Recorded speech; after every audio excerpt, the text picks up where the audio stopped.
My wife cheated on me with my best friend, then my kids called him a better father than me. You don't wake up one morning and realize your best friend's been sleeping with your wife. No. It's slower. More like watching mold creep up a wall, invisible until it's everywhere. Tyler had been my best friend since college. The guy who always had my back in fights and breakups and hangovers.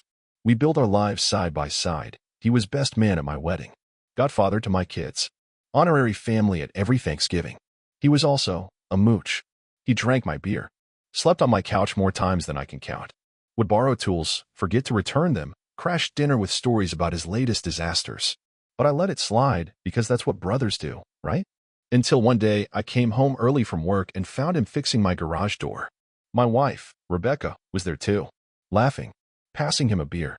She didn't see me. And he put his hand on her lower back when he thought no one was watching. It was quick, but it wasn't nothing. I didn't say a word. Not then. I watched, listened, waited, because if I was wrong, I'd be nuking my family over a hunch. But if I was right, then the people closest to me, the people I built my entire life around, were tearing it down from the inside. It got worse. Tyler started showing up uninvited more often, bringing my kids, Jake and Brandon, random gifts. Sneakers, a drone, a new Xbox controller. Jake started calling him T-Man. Said it like a superhero name. Brandon once told me, completely unprompted, "Tyler's cooler than you, Dad." And Rebecca? She stopped touching me. Stopped looking at me like I was in the room. The night I really knew, it was over. I came home and found all three of them watching a movie. My seat on the couch? Taken. Rebecca's head? On Tyler's shoulder. Jake had his legs on Tyler's lap. Brandon was laughing like he'd just heard the best joke ever. I stood in the doorway for 5 minutes before anyone noticed. When I finally confronted Rebecca, she denied it. "You're being paranoid. He's your friend. You're just jealous. You're pushing us away with your anger." Classic gaslighting. So I pushed harder. I asked her straight out, "Are you sleeping with him?" She didn't answer. She cried. And that silence? It told me everything. I moved out 3 weeks later. Didn't make a scene. Didn't throw punches. Didn't trash the house like every instinct in me screamed to. I left quietly. For my kids. But here's the kicker. They didn't beg me to stay. Didn't cry. Didn't ask why. They clung to Rebecca. To Tyler. My sons. Wrapped their arms around the man who destroyed their home. Later, I learned Rebecca told them I had anger issues. That I'd been distant. That I was unstable. Tyler just nodded, played the calm one, brought pizza, made jokes, watched football with them. He took my family and wore my skin. Now Tyler is gone. Liver failure. Drank himself to death after a year of being the cool dad. Rebecca's asking me to come to the memorial. To speak. Jake texted me. "You should forgive him. He was a better father than you ever were." And Brandon? He didn't even text. I didn't reply. But I'm thinking about it. Because what do you say at a funeral for the man who stole everything but the blood in your veins? Do you smile? Cry? Spit? I don't know yet. But one thing's for sure.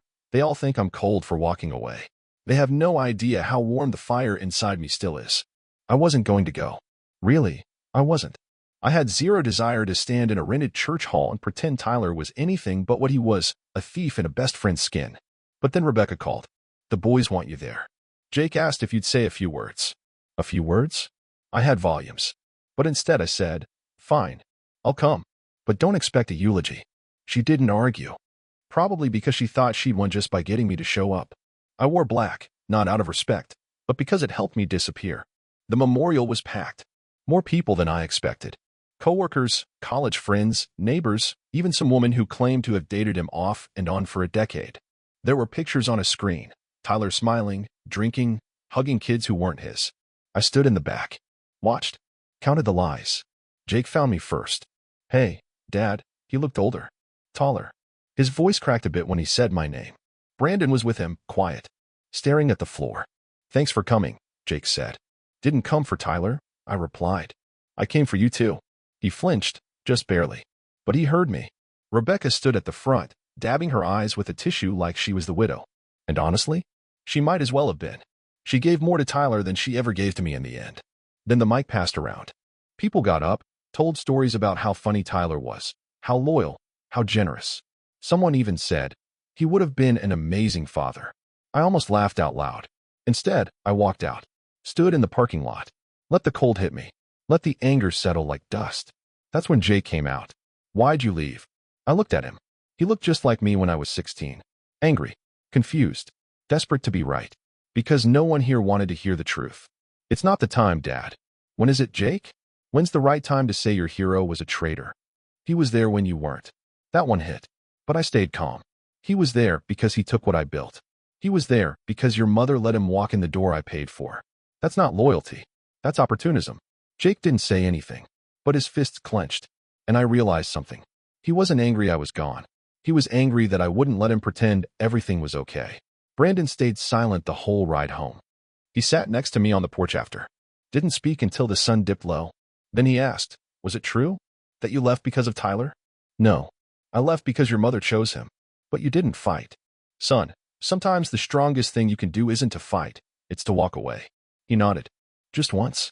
And in that moment, I saw it. The crack in the fantasy. The beginning of the end of the illusion Tyler built.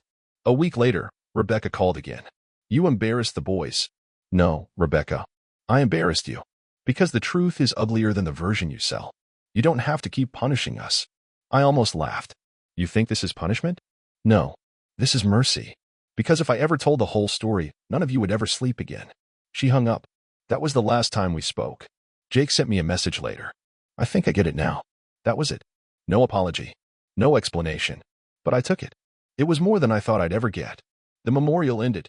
The lies faded. And for the first time in years, I wasn't the one looking back, wondering what I did wrong. They were. There's a certain silence that comes after betrayal. It's not peace. It's absence. It's the sound of people quietly rewriting history and expecting you to play along. After the memorial, I tried something stupid. I reached out. Jake had texted, I think I get it now. It wasn't much, but it cracked a door open. So I sent him a message. Want to grab lunch? He replied 2 days later. I'm busy. That was it. Brandon didn't reply at all. That's when it hit me. They didn't just believe Tyler's version of the story, they preferred it. It was easier. Simpler. Made them feel less like accomplices and more like casualties. And maybe they were. Maybe Rebecca manipulated them so well they didn't even notice it happening. Or maybe they just didn't care to question it. I used to kill myself working overtime for those boys. When Jake needed braces and Rebecca said, we can't afford it, I took a second job. When Brandon wanted to go to basketball camp, I sold my guitar, the one thing I kept from college. Every holiday, every birthday, every damn lunchbox note, I was there. But Tyler brings home a drone and a pizza and suddenly he's dad of the year? Nah, I wasn't about to spend the rest of my life competing with a ghost. So I did something they never expected. I let go. For real this time. I called the estate lawyer who helped Rebecca file her claim when her dad passed. I want to transfer my father's house. To who? To no one. Sell it. But it's your family home. Not anymore. I sold it under market value. Didn't even haggle. Donated the proceeds to a program for single dads who lost custody. Didn't tell Rebecca. Didn't tell the boys. They found out on Zillow. Jake texted, why would you sell Grandpa's house? Because I don't live in the past. He left me on read. People think revenge is loud. It's not. Sometimes it's silence. Sometimes it's removing your name from every place they expect you to be. Every tradition, every address, every table setting.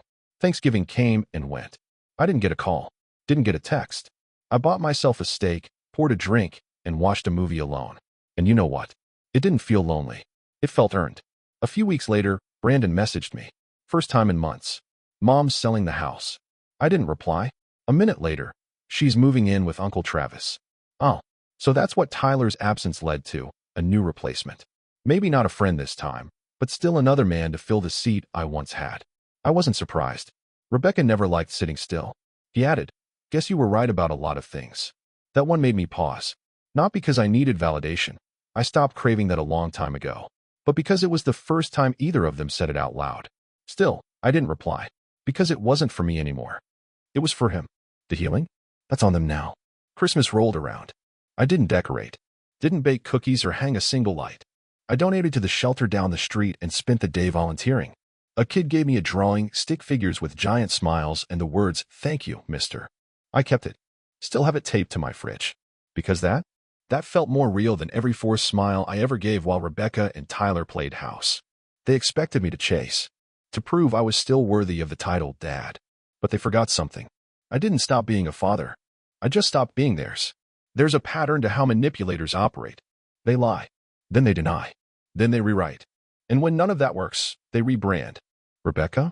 She went full PR mode. It started with a photo, posted on Facebook. A happy shot of her, Brandon, Jake, and some guy I didn't recognize. Maybe the new Uncle Travis, maybe not. He had his arms around both boys, and the caption read, "Family is what you make it." I stared at that picture for a long time. Then I closed the app and blocked her profile. I'd seen enough rebranding for a lifetime. A week later, I got a letter. Real paper. Real envelope. Postmarked from their new address, across the state. Inside? 3 pages. Written by Rebecca. All carefully crafted in that tone that screams concern but reeks of guilt. I know we've had our issues. The boys are growing up. They need stability. It's not healthy to keep cutting them off. She had the nerve to call me the unstable one, the one with anger issues, and then beg for a fresh start. Not because she missed me. No. But because her image was cracking. Tyler was gone. Travis wasn't sticking. And the boys? They weren't buying it anymore. Brandon sent a voice note the same day. Mom says we should meet. Talk. Just us. I didn't delete it. But I didn't reply either. Because here's the thing about people like Rebecca, they never want the truth. Just control over the version of it they can sell. But then Jake showed up. I mean physically showed up. At my work. Unannounced. I was pulling a late shift, closing out files, when I saw him standing in the lobby. Older. Tired. Eyes that had finally seen enough. Can we talk? We went outside. Sat in silence for 5 minutes. Then he said, "She told us you gave up. That you didn't want us." I didn't even flinch. And you believed her. I was a kid. You're not anymore. Another silence. Then, "She's falling apart, Dad." I waited. She drinks a lot. Fights with Travis. Brandon barely talks. And I feel like I wasted so many years just being mad at you. I didn't know what to say. Because every part of me wanted to forgive him. And every other part still remembered hearing him say Tyler was a better father. "I'm not here to fix anything," I finally said. "I'm here because I built a life without begging for space in yours." "I get that," he nodded. "But maybe we can just talk. Start small. And for the first time in years." I said yes. We had coffee the next morning. Talked about movies, college, work. Avoided the landmines. He didn't apologize. I didn't ask for one. But we laughed. Really laughed. And that meant something. 3 weeks passed. Brandon called. "Jake says you're not the monster Mom made you sound like. Took him long enough. Can we all meet?" We did. Neutral ground. Public park. No drama. Just 3 guys trying to figure out how to pick up pieces none of us broke on our own. Rebecca found out. Of course she did. I got a voicemail that night. Screaming. Crying. Accusing me of turning them against her. She ended it with, "You'll regret this when they leave you again." But that's just it. I'm not afraid of losing them. Not anymore. Because I finally realized. You can't lose what never truly belonged to you. What I have now. It's real. It's slow. It's scarred. But it's mine. And I won't let her rewrite this chapter. You'd think that after everything she did, the betrayal, the lies, the manipulation, Rebecca would take her loss quietly. But people like her? They never go down without one last attempt to rewrite the ending. She showed up at my door. No call. No warning. Just rang the bell like she hadn't set fire to my life and handed Tyler the matches. I opened the door, and there she was. Sunglasses. Lipstick. Fake tears. "Can we talk?" I didn't invite her in. We stood on the porch. Like strangers. Because that's what we were now. "You're poisoning them against me," she said, voice shaking. "They barely come home." Brandon locks himself in his room. Jake doesn't even say goodnight. "Sounds like they're finally feeling what I felt for years," I replied. That hit her. Hard. She tried guilt. I was alone. You pushed me away first. You cheated. You lied. You let Tyler take over my role in my own family. He was there. You weren't. He was there because you opened the damn door. She switched tactics, played the victim. Told me how Travis left. How the mortgage was overdue.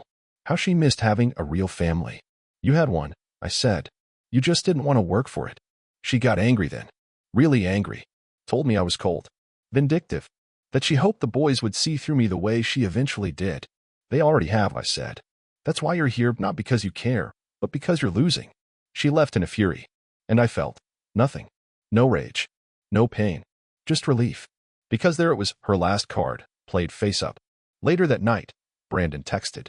She said she came to apologize. That you screamed at her. I didn't scream once. I figured. Then he added, "We're done with her." I didn't ask for details. Didn't need them. Some things end quietly. Like the last flicker of a dying fire. A month passed. No contact from Rebecca. Jake started coming by more often. He helped me fix the fence, brought coffee, asked about my childhood, about Grandpa, about the man I used to be before everything collapsed. I told him stories I'd forgotten I still remembered. We laughed. He cried once. Didn't say why. I didn't push. Brandon came next. More guarded, but curious. He asked if I'd come to his basketball game. I said yes. He didn't believe me, but I showed up anyway. And when he spotted me in the bleachers, he smiled. Just a little, but enough. One day, Jake asked, "Do you ever miss her?" No, he looked surprised. Not even a little? Missing someone requires trust. She burned it years ago. I didn't tell them about the letters. Rebecca had started mailing them, handwritten, emotional, desperate. I kept them in a drawer. Not because I planned to read them, but because sometimes it's good to remember what you walked away from. I thought about burning them. Then I didn't. Because ashes are still something. And I wanted nothing. The biggest lie they sell you about divorce, betrayal, abandonment, all of it, is that you lose your family. That's not true. You don't lose your family. You just find out who was never really yours to begin with. It took me years to figure that out. Years of swallowing silence. Years of pretending Tyler didn't exist between Rebecca and me like a ghost we agreed not to see. Years of watching my sons grow up believing someone else deserved my title, my chair at the table, my spot on the sideline, my name in their mouths. But now I don't feel like the abandoned one. I feel like the last one standing after a storm that knocked everything fake to the ground. And the truth? It's the only thing still upright. Jake graduated from college last month. He asked me to be there. I sat in the front row. He hugged me before walking across the stage. Brandon starts school at Michigan State next fall. He asked if he could move in with me for the summer. Not a visit. Not a trial. Just to be home. My home. Not Rebecca's. Not the one I left behind. Mine. Sometimes we make peace in pieces. Sometimes forgiveness isn't about letting them back in. It's about letting yourself move on without dragging their damage behind you. Rebecca? She's remarried again. Moved states. Occasionally sends updates, like she's still entitled to my attention. I never respond. Not out of hatred. Just disinterest. Because the version of her that mattered? That version died long ago. The woman she is now? I don't know her. And I don't want to. People ask if I'll ever marry again. Maybe. But it'll be different. Not built on obligation or tradition or some fairy tale about forever. Built on honesty. Built on earned trust.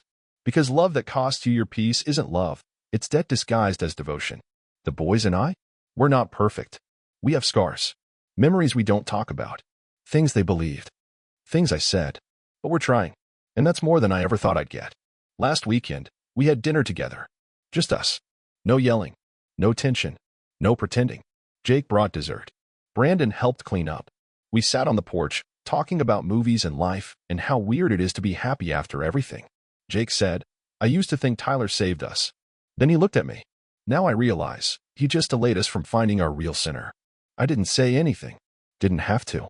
Because sometimes, silence is the loudest answer. I went inside, opened the drawer, took out Rebecca's letters. All of them. Walked to the backyard and tossed them in the fire pit. Lit a match. Watched them burn. Every apology. Every excuse. Every version of the story where she was the victim. Gone. And when the smoke cleared, there we were. Not broken. Just rebuilt. On our own terms. Finally. 5 years. That's how long it took for the dust to truly settle. The boys are grown now. Jake's married. Got a little one on the way. Brandon's living out west, teaching high school. Coaching basketball. We talk every week. Not out of duty. Out of habit. Out of love. The real kind. The earned kind. The kind I used to think I'd never feel again. Then, one day, I got the call. From a number I didn't recognize. I let it go to voicemail. Checked it hours later. And heard her voice. "It's me. Rebecca." Her tone was hollow. Not sharp. Not bitter. Just empty. "I'm sick. Liver. Docs say it's bad." Pause. "I have no one else."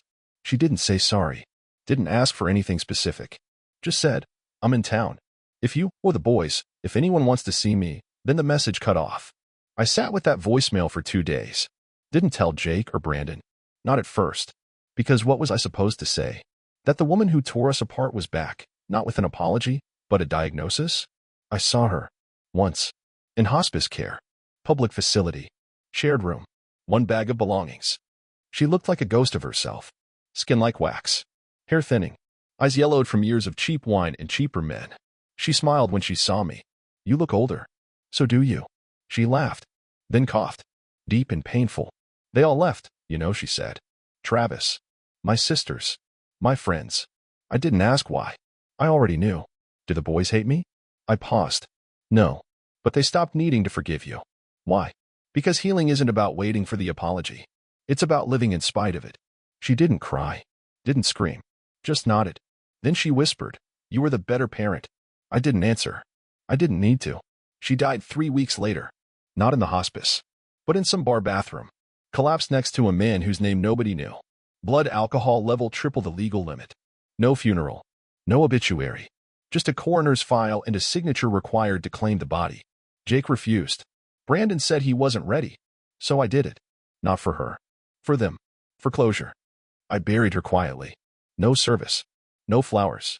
Just ashes in a tin and a name no one would miss. And when I told the boys, they didn't say much. Brandon nodded. Jake said, simply, she made her choices. That night, I sat alone on the porch. Same chair. Same breeze. Same old drink. And I thought about choices. How every day we get one, maybe 100 little ones that lead us somewhere. Toward connection. Or destruction. Toward love. Or rot. Rebecca made her choice every day. And each time, she walked a little further from us. Until there was no path back. So if you're reading this, listening to it, remembering someone like her in your life, just know this. You're not responsible for who left you. Only for who you become next. Because life's a road. And every day, you walk it. One step toward healing. Or one drink deeper into the dark.